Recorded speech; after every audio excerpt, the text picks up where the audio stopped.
Hello and a very warm welcome to ET Studio CFO Blueprint in association with ET CFO. I'm your host Divina Lasan, and on this series, we're thrilled to bring you conversations with India's leading CFOs to help us get unique insights onto the journey of the modern CFO. Now, in a startup environment, the CFO plays an even more pivotal role due to the dynamic and high-risk nature of the business. So on this episode, we're here to discuss navigating risks and uncertainties, the role of a CFO. And here to help us deep dive into this and much more, it's my pleasure to welcome a very esteemed guest today, Kaleeswaran Arunachalam, CFO, Crompton Greaves Consumer Electricals Limited. Welcome, sir. It's a pleasure to have you here today. Good evening, and it's a pleasure is mine, and thanks for the opportunity. Thank you. Thank you for joining us. So, Kalesh, just to start with, let's set the context and get a little bit of an overview from you about how you see the role of a CFO today and how has it evolved over the last few years, keeping in mind the volatile nature of everything, business, the markets. How does the role of the CFO evolve as per these uncertainties? Let me know to start with, if you look at it, I think the role of a CFO has been evolving in the past also. Yeah. It's just that the pace has gone up quite faster. It's about maybe now every 3-4 years, and maybe after COVID, it's even more faster in terms of how it has been evolving.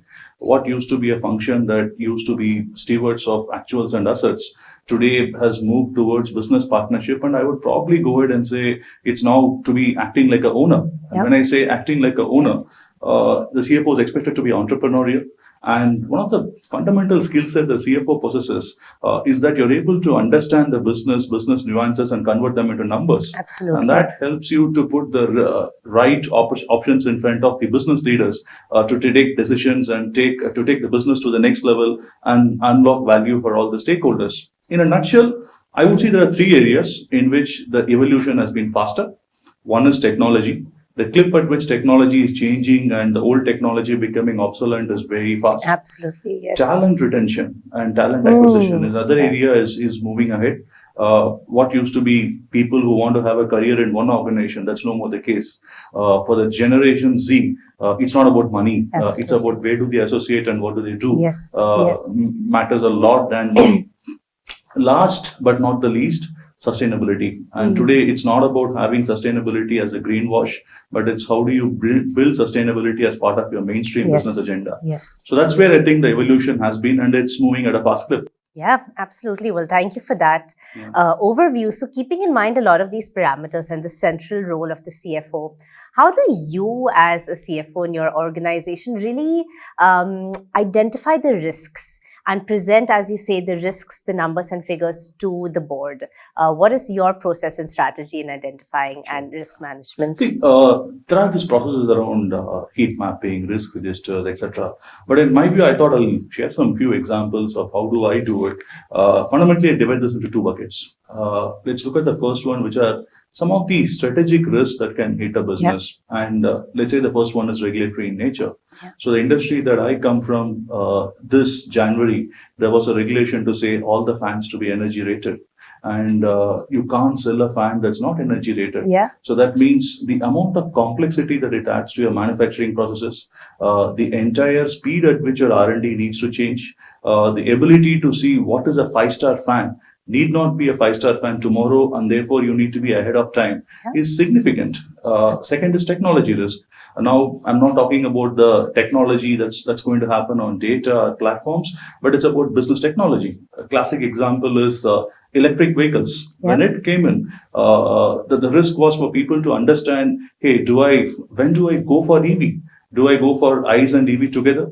Do you think the consumers will pay for EV till the time the subsidies are there, or is there a market going to be in a market like India? Will people pay for a cost or for cost? And that becomes a huge difference of associating on EV vehicles. The third is competition. Today, I think industries are facing competition from companies that position themselves totally different from the industry they are in. Like Apple, it's not a mobile company, it's a technology company. Absolutely. So is Dyson. So how are you going to equip yourself with all these things? These are probably some of the strategic risks that you need to look at the business and how do you identify and take it forward. The second is your day-to-day. This is still, I would say, something that you can manage, which is your operational risk. What happens on your supply chain cost? What happens on your go-to-market strategy? What do you do for a cyber security? How do you manage your liquidity risks? How do you ensure that from a business perspective, commodities are handled or currencies are handled? Yes. When you want to identify two simple metrics, look at the historical data and see as to what can it give you in terms of trends. How do you convert that into a simple risk framework which tells you the probability of occurrence and how do you mitigate? Yeah. The second is come together with the leadership and also involve subject matter experts as and when required. Yeah. It's not that you'll be able to answer everything, and then identify the risks. Yep. Fantastic. So, if you had to summarize the sort of primary responsibility as a CFO when it comes to risk management, what would it be?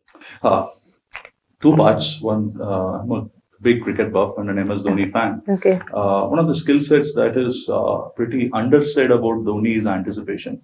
The entire 2008-2020 World Cup is all about how he anticipated as a leader and took the team to a triumph. Now, the role of a CFO is no different as to how are you able to anticipate risks, right? And we talked earlier about how the CFO can understand business nuances to numbers.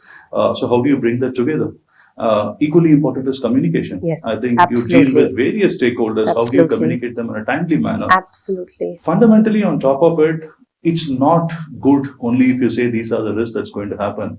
How are you going to come out with a clear identification of mitigation strategies once you know what the probability of them occurring? Yes. So that's where I would say it, anticipate and communicate. And then you have a clear risk platform on which you know the mitigation along with the probability of occurrence. Fantastic. So let's break this down then a little bit. Yeah. When it comes to communication, as you say, such a key aspect of the responsibility, how would you say you approach communication with the various stakeholders? See, my career experiences so far has told me people are not worried about good news or bad news. It's okay. Okay. Business is supposed to have good times and bad times. Okay. What people tend to not like is surprise news. Sure. Yes. And yes. when you tend to live with risks, it is the surprises that's going to hit you. And how much ever that you want to put in your best efforts, it's difficult not to have them. Yes. But can you quantify it in a reasonable manner and framework for people to know what is coming on their way? Second is there is nothing called as over-communication. I think it's better to re-emphasize across your stakeholders. And when you talk about stakeholders, it starts from your internal management, your leadership, your board, you have your vendors, consumers, and shareholders. So know who's the stakeholder, what is the audience going to expect from you, and then decide the communication strategy. For example, with vendors and consumers, it's better to be as true as possible because trust is built over a period of time and it takes a minute to break it. So how are you being genuine to them is super important. Absolutely. When it comes to board, storytelling is good, but that needs to be backed by data and numbers.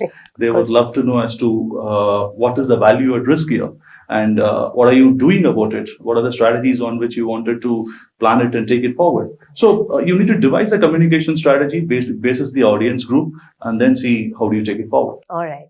Thank you for that. Very, very clear understanding on the communication piece. Do you also rely on KRI, so key risk indicators to identify potential risks? Yes, absolutely. I think what I call it as lead indicators or lag indicators, right? Okay. What would lead to that? I think you always first you need to understand that risk is here to stay. But at the same point of time, define a risk tolerance. What's the level of risk that you can live with, right? And that will help you to understand, are there some risks that you can hedge it? Are there some risks that you can transfer it? For example, you have an insurance firm which can take part of your risk and you can transfer that to them. Are there risks? Probably you can reduce it.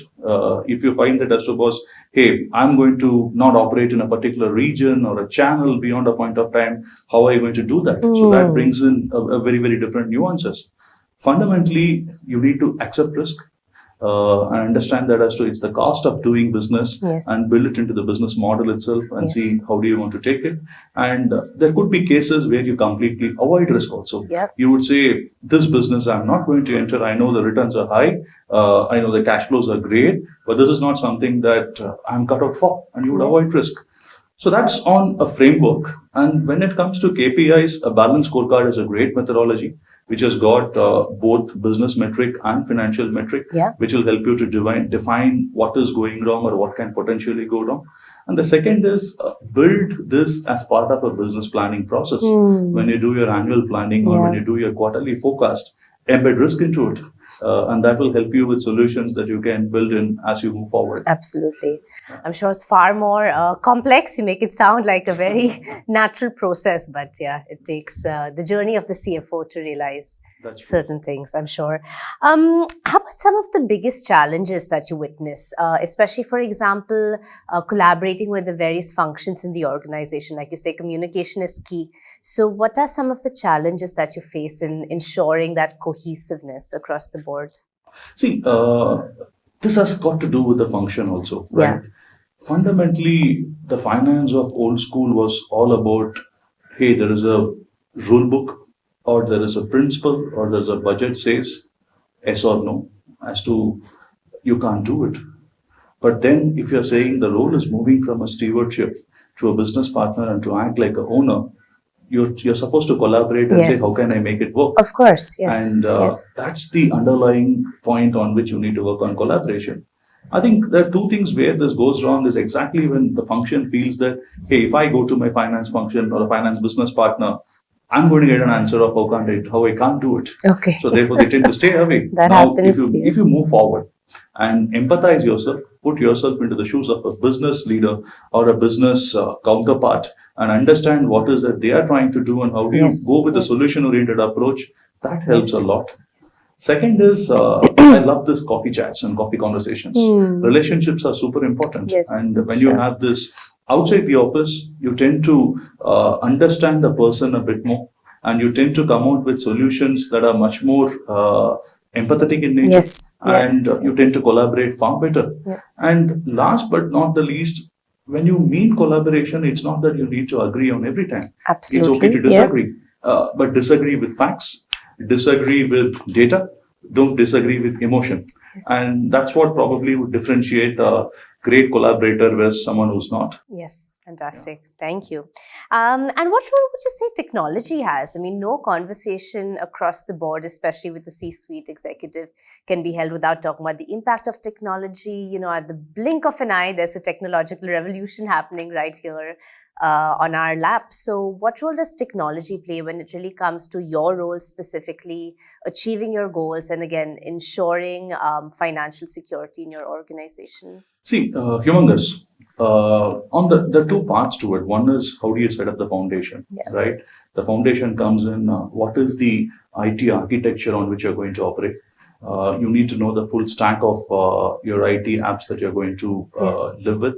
And then you put in a control framework on that to see what can go wrong. And all around this is probably at the heart of it is cybersecurity. Absolutely. These days it's par for the course and ensure that you've got the right tools, starting from the CISO who's appointed on the leadership and ensure that the cybersecurity framework is implemented. Does he work hand in hand with the CFO? Yes, he does. In these roles? And that ensures that there's a far better collaboration and ensures that the risk that is put at the heart of it has got a mitigation strategy also. Equally important is this goes beyond finance. Today, for example, when you talk about technology, in sales, what used to be you will have a DMS or a handheld to go to market is now par for the course. Generative AI is here. And that means that you need to have tools that will be able to have predictive revenue modeling. Marketing, I think e-commerce is today not a channel of sales, but also a channel of advocacy. That means that what used to be a measure around a cost of customer acquisition or a click-through rate or a cost per lead or a cost for that matter, which used to be an online term, it's applicable today to all industries. And therefore, it's no more a startup phenomenon. Whichever industry that you are in, you need to embrace e-commerce, and therefore you need to embrace technology that's going to help you to assess your marketing investments better. So that's the other area. So fundamentally, I think you need to have a strong capital allocation process, and the capital allocation should also emphasize where do you want to invest in IT. Before that, you need to know where do you stand in the journey. Today, it's very good and glamorous to talk about an artificial intelligence or a machine learning, but it's important to see first whether you've got the foundation. Yes. There's no point in building on something which means the foundation is not right. So know where are you in the journey towards your digital transformation and build it as a glide path over a period of time. Fantastic. Thank you so much for all this insight. I think you've really summarized in a nutshell the entire gamut of the role of the CFO, how it's evolving and how you approach risk management. But before we wrap up, if I can ask you, are there any examples you can share from your professional past, how you have successfully approached risk management and brought your organization out of potential threat? There are numerous instances, probably I'll pick I'm one sure, of course. Yes. And I want to relate this to business rather than relating it to anything else. Sure. This is after COVID in my previous organization when we entered. The industry had gone through significant challenges in terms of the regulatory requirements. It had to move from a BS4 to BS6. There were ABS regulations that was brought in. So the cost of making a motorcycle had shoot through the sky and the margins had fallen. Post-COVID, the commodity cost went through a super cycle, which means the inflation was probably at its highest and the margin model had come down. And this is the time you weren't sure whether you'll be able to sell the vehicle and get back to normalcy because the uncertainty sitting in post-COVID. But fundamentally, you need to operate with business model and unit economics right. The fundamental job of a CFO is to ensure that you've got the unit economics right to run the business. So it meant that you have to bring in a framework and take price increases because there was only so much that you could do on cost reduction. But this price increase was a huge risk, whether you will be able to garner revenue, whether the market share will be maintained. We brought in a scientific model. We got in something called as a relative price index, where you look at your competition and see what's the ratio on which your price should be. And then a source of growth as to where is the consumer going to come from, what is he or she owning today, and how will they migrate into. As we got this two on table, we found that there are gaps. And we said, we will not do a one-time price increase. We will do a bite-sized price increase over a period of time. That led to almost a 30-35% price increase in 18 months. And what was the result? We did gain market share. Not only the numbers improved and the EBITDA improved, proof of the pudding is ensuring that the business grows and the market share gains come. We did that. So that's something which is pretty close to my heart in terms of business risks and how do you go about in mitigating it. Fantastic. Thank you. Thank you for that. And that, of course, sounds like an excellent example and case study for all the viewers out there. Before we wrap up, I will ask you if you would participate in a small rapid fire round. This is to understand your perspective both in the boardroom and out of the boardroom. So I'd love to get a few questions from you. Sure. Yeah. So just a quick one answer, a quick round. Okay.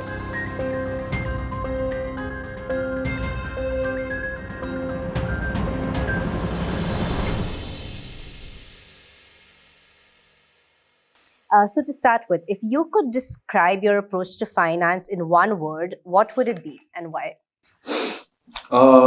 Passion.